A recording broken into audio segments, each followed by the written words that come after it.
It's 1939, and Giuseppe Cianciulli has just been drafted into the Royal Italian Army. He's ready for the war ahead, but his mother, Leonarda Cianciulli, is convinced that only a human sacrifice could shield him from death. To save him, she dismembers the body of 3 women, boils it with caustic soda, and turns it into a thick, dark mush she dumped in a septic tank. She then bakes the blood into tea cakes and serves them to neighbors and to Giuseppe. Leonardo's act of depravity is child's play compared to the creepiest serial killers to ever walk the earth. Ed Gein, born in La Crosse, Wisconsin, in 1906, Edward Theodore Gein lived most of his life on a lonely farm near Plainfield. He was a son, a brother, and eventually a butcher, not by trade, but by infamy. The world would come to know him as the Plainfield Ghoul. He would inspire countless horror icons and would etch a legacy as horror's founding father. Gein's childhood was shaped by the iron grip of his mother, Augusta, an intensely religious woman who saw the world as a vile place filled with sin and filth. She preached that women were wicked, that the flesh was temptation, and that salvation came only through suffering and obedience. Gein listened, obediently, fearfully, completely. At school, Gein kept to himself. Teachers remembered the odd boy who laughed randomly, as though hearing jokes no one else could. He made no friends. He wasn't allowed to. At home, the farm was his world, a world ruled by his mother's voice, even long after she passed. One by one, the rest of his family died. His father first, then his older brother, Henry, under mysterious circumstances, then finally, Augusta. And that's when Edward changed. Alone on the farm, he boarded up her rooms and left them untouched, preserving them like a shrine. But in the rest of the house, something else began to rot. Gein started reading pulp horror magazines and stories of cannibals and Nazi experiments, specifically concerning Ilse Koch, who selected tattooed prisoners for death in order to fashion lampshades and other items from their skins. He also took odd jobs around town. People thought he was strange, but harmless, just a weird, lonely man. But behind locked doors, Gein was collecting more than stories. On November 16, 1957, Plainfield hardware store owner Bernice Warden vanished. Her store was nearly empty that day, as many were out deer hunting. By evening, her son, Deputy Sheriff Frank Warden, walked into the store and saw blood on the floor and the cash register gone. The last sales slip written that morning was 1 gallon of antifreeze for Ed Gein. Later that night, police arrested Gein at a nearby grocery store. What they discovered on his farm would horrify the nation. Inside Gein's home were lampshades made from human skin, bowls fashioned from skulls, and a belt woven from nipples. There were masks, corsets, and suits, all made from the skin of women. Investigators would learn that Gein had exhumed bodies from local graveyards, at least 9 confirmed, possibly more. He would dig up freshly buried women who resembled his mother, take them home, and desecrate their corpses. In his own words, he was trying to become her, to crawl into her skin, literally. Gein also admitted to killing 2 women, Mary Hogan, a tavern owner who disappeared in 1954, and Bernice Warden. Both were found, or rather, their pieces were, in his home. Authorities dug up several graves that Gein led them to. Just as he described, some caskets were completely empty. Others held only bones, rings, or body parts returned after use. Gein said he often entered graveyards in a trance. Sometimes he snapped out of it and left. Other times, he didn't. In the end, Ed Gein was declared legally insane. He spent the rest of his life in psychiatric institutions, dying in 1984 at age 77. But his crimes never left Plainfield. They echoed far beyond the town limits, inspiring nightmares and horror icons alike, from Norman Bates in Psycho, to Leatherface in the Texas Chainsaw Massacre, to Buffalo Bill in The Silence of the Lambs. Ed Gein's story is just the beginning. This next serial killer didn't just kill, he defiled his victims' bodies afterwards. Jeffrey Dahmer. Jeffrey Lionel Dahmer was born on May 21, 1960, in Milwaukee, Wisconsin. From the outside, his early life seemed ordinary, but behind closed doors, something was festering. As a child, he was quiet, withdrawn, and fascinated by death. He collected roadkill and dissected animals in his backyard. He wanted to see what was inside, what made things work. But it wasn't science that drove him. It was something darker. By the time he was a teenager, that darkness had grown. He began drinking heavily, even sneaking alcohol into school. His fantasies became more violent, more twisted, and in 1978, at just 18 years old, he acted on them. His first victim was Stephen Hicks, a hitchhiker. Dahmer brought him home, hit him with a dumbbell, and then strangled him. Afterward, he dismembered the body and scattered the remains in the woods behind his house. For 9 years, Dahmer wouldn't kill again, but he never stopped thinking about it.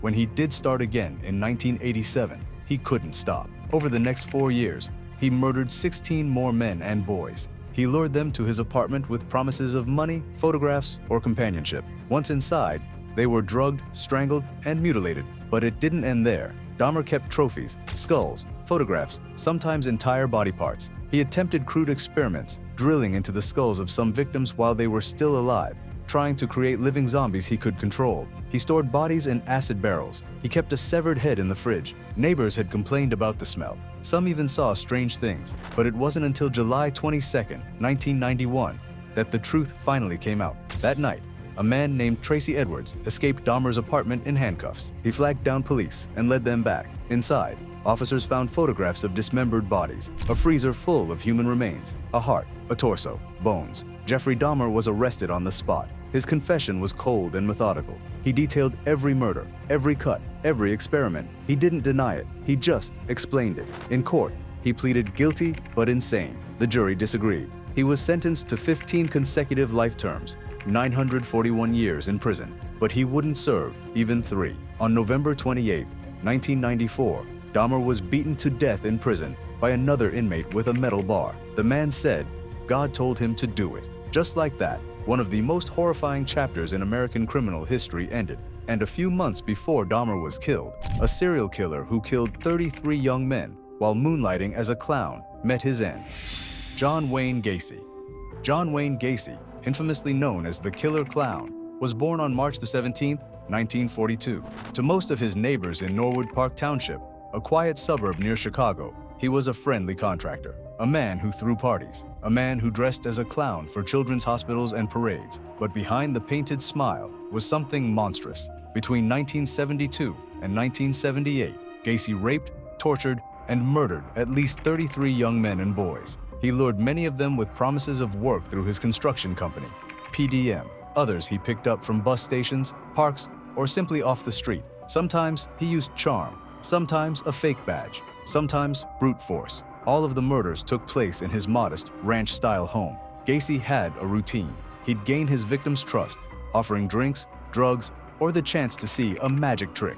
The trick involved a pair of handcuffs. He'd show how he could slip out of them. Then, he'd get his victim to try.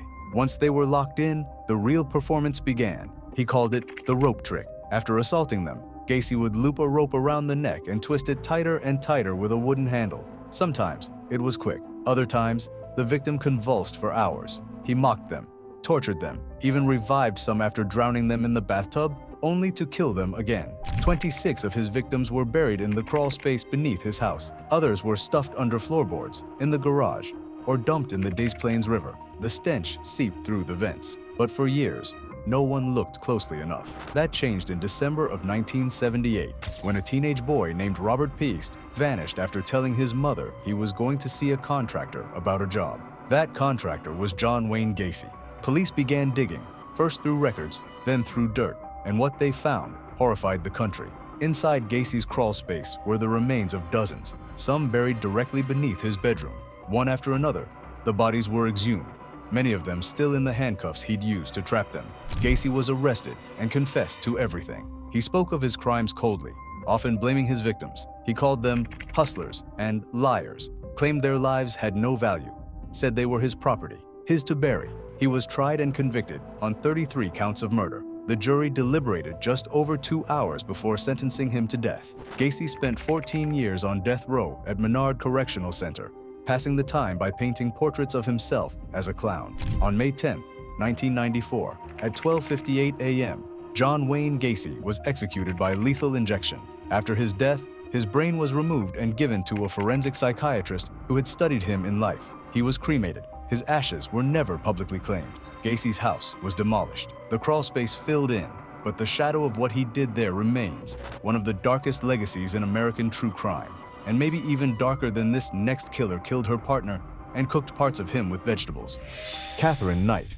Catherine Mary Knight was born on October 24, 1955, in a small Australian town shadowed by family dysfunction and violence. From a young age, her life was steeped in chaos. Her mother's affair with a co-worker scandalized their conservative community, and Knight's upbringing was marked by instability and abuse. She left school at 15, unable to read or write, but quickly found her dream job working in an abattoir. There, she was promoted to boning and given her own set of butcher's knives, tools she'd later hang over her bed, just in case she needed them. Knight's relationships were as violent as her upbringing. Her first husband fled after she hit him with a frying pan while pregnant. Another partner barely survived being stabbed in the stomach with scissors. Each man left, bruised, bloodied, terrified. Then came John Price, a father of 3 and respected by his community. Price was well aware of Knight's violent past, but believed he could handle her. He was wrong. In early 2000, after a series of escalating assaults, Price finally kicked her out and filed for a restraining order. That same day, he told co-workers, "If I don't come to work tomorrow, it's because she's killed me." He was right. On February 29th, Knight let herself into his house while he slept. Armed with her butcher's knife, she stabbed him 37 times. Blood evidence shows Price woke up, tried to turn on the light, and fled through the house in a desperate attempt to escape. He made it to the front door, but didn't make it out. He either collapsed or was dragged back in, where he bled out in the hallway. But the horror didn't end there. Sometime in the early morning, Knight skinned him and hung the hide from a meat hook in the living room. She decapitated him and cooked parts of his body.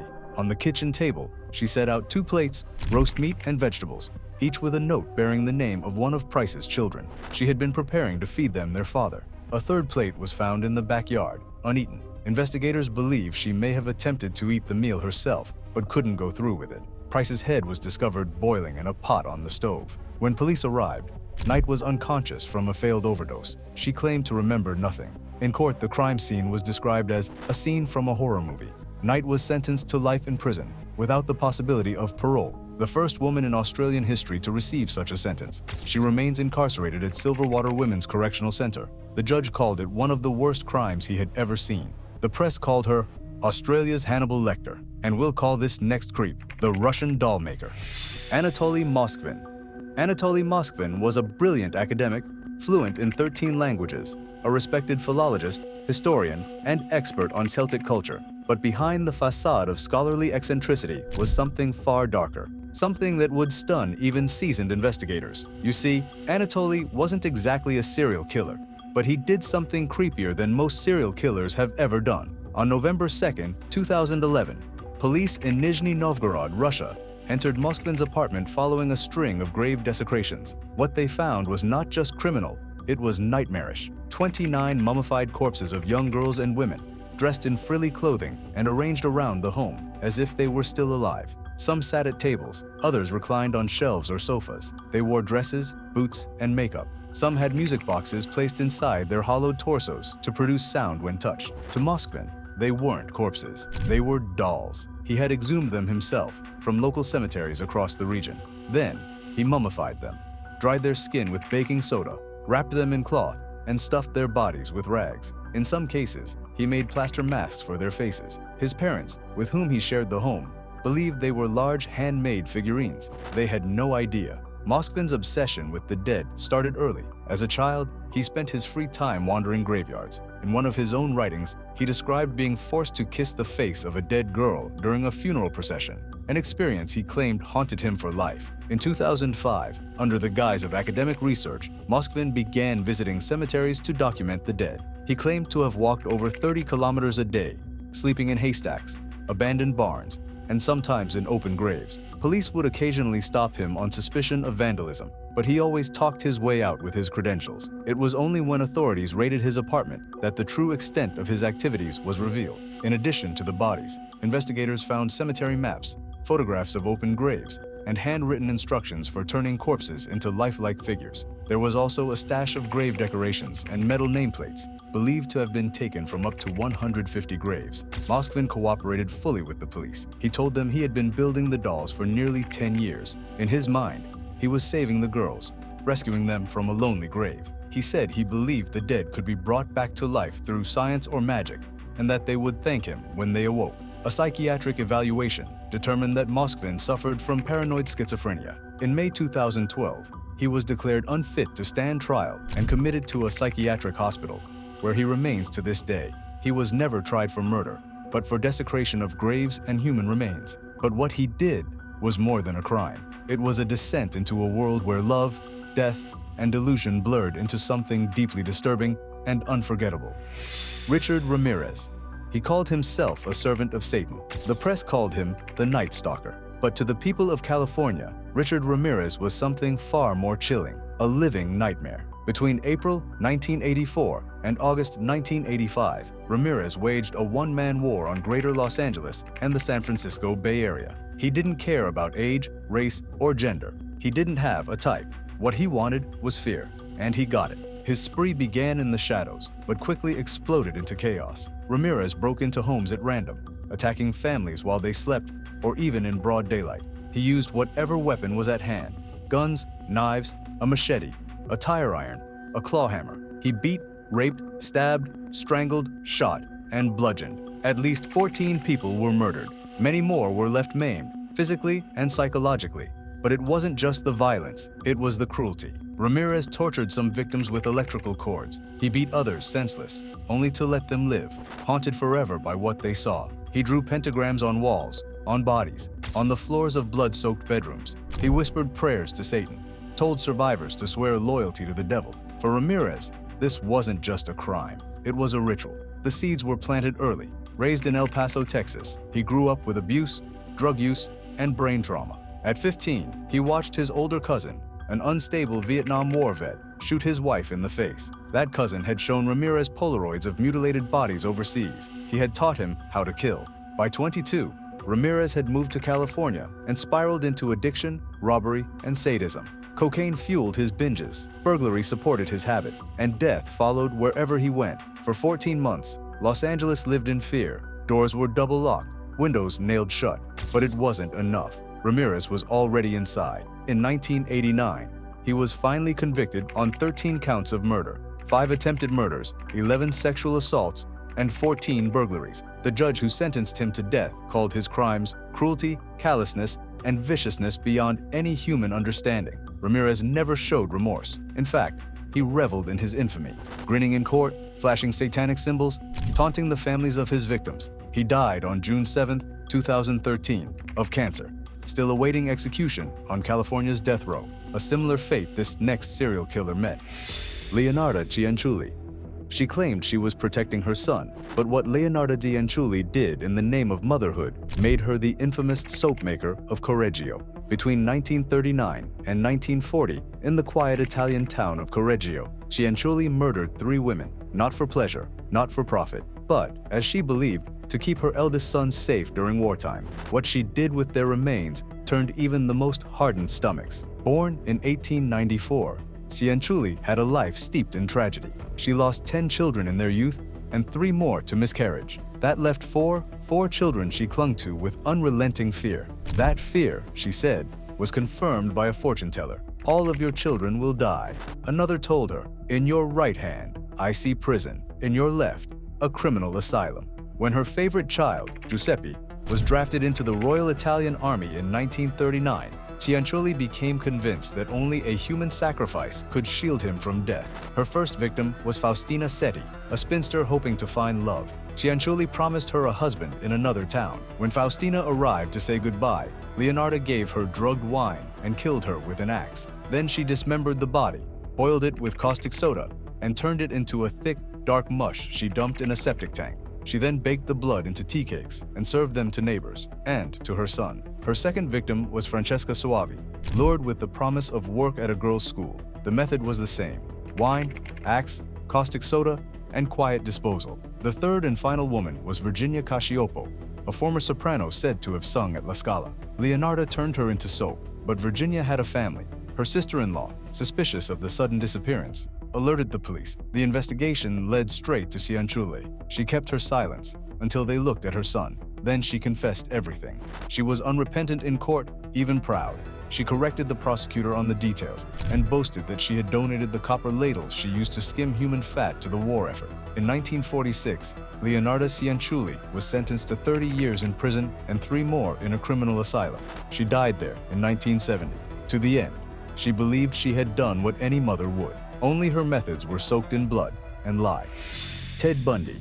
Ted Bundy was charming, well-spoken, handsome, but behind the smile, he was monstrous. Between 1974 and 1978, Ted Bundy hunted across 7 states, leaving behind a trail of missing daughters, devastated families, and bodies buried in shallow graves. He wasn't a shadowy figure lurking in alleys. He was the man next to you in the library, the one who asked for help carrying a box, or who said he was a cop. Bundy's method was disarmingly simple. Pretend to be injured, ask for assistance, or pose as an authority figure. Once he had his victim close, he would strike. A blunt object to the head, handcuffs, and a waiting car. The rest happened somewhere remote, where no one could hear his victims scream. He abducted, raped, and murdered dozens of young women and girls. But what set Bundy apart wasn't just the scale, it was the cruelty. He frequently returned to the scenes of his crimes. He posed the bodies, violated them again, some he decapitated. 12 heads he kept, souvenirs rotting in his apartment. Bundy didn't stop, even when the law closed in. In 1975, he was arrested in Utah for kidnapping and attempted assault. But the noose only tightened. Bundy was suddenly a suspect in an ever-growing list of unsolved murders across multiple states. Facing charges in Colorado, he escaped twice, and then he fled to Florida. What followed was a final vicious spree. 3 more lives ended before he was finally recaptured in 1978. In court, Bundy tried to defend himself. He smiled, made jokes, flaunted his intelligence, but there was no masking what he was. In 2 separate trials, he was sentenced to death 3 times over. He died in the electric chair at Florida State Prison on January 24, 1989. To those who knew him, he was a predator cloaked in politeness, and his true nature was never in doubt. As one of his own attorneys would later write, Ted was the very definition of heartless evil. But this next killer was creepier and more evil as he. Dennis Rader. Dennis Lynn Rader, born on March 9, 1945, was a husband, a father, a church council president, and a Cub Scout leader in Park City, Kansas. But behind that suburban mask was BTK, short for bind, torture, kill. From 1974 to 1991, Rader stalked the streets of Wichita and Park City, choosing his victims with quiet calculation. Most were women, some were entire families. He broke into their homes, bound them with ropes, belts, or pantyhose, whatever he could find, and then strangled them slowly, often watching as they struggled, savoring their fear. He didn't just kill, he performed. Sometimes he wore women's underwear, stolen from victims while acting out his fantasies. Sometimes he took photos of himself tied up, pretending to be the ones he'd murdered. He called these his projects. To him, they were art. Rader kept trophies, a necklace here, a driver's license there, and for years, he sent taunting letters to police and local news stations, describing what he did in chilling detail. In one, he offered a name for himself, BTK.